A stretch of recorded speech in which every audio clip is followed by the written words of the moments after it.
Today we're going to be looking at one of these generic 4-button remote controllers. These are used to replace remote controls for garage and roller doors from brands like B&D, Linear and All-Star. They work on a 318 MHz frequency and usually come fairly cheaply from eBay. But the thing about these is they do come pre-programmed, so there are possibly thousands of these out there with the same programmed codes for your garage door. So we're going to want to reprogram them today. And the way to do that is to grab the remote control and push and hold the top 2 buttons until you get a couple of light flashes. Then release the top right button and push it again 3 times. Once you get those light flashes again, you are in programming mode, so none of the buttons actually do anything at the moment.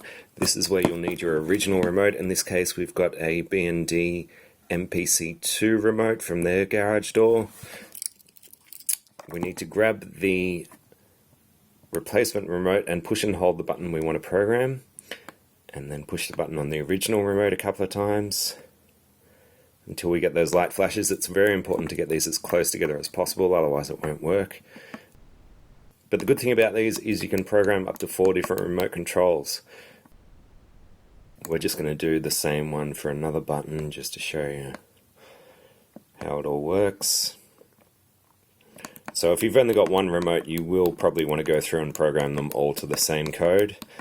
But if you've got multiple remotes, you might have 2 different garage doors. It's very handy if you've got something like that.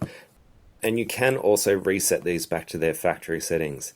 The way to do that is to push and hold the bottom 2 buttons until you get those few light flashes, and then you're back to the factory codes.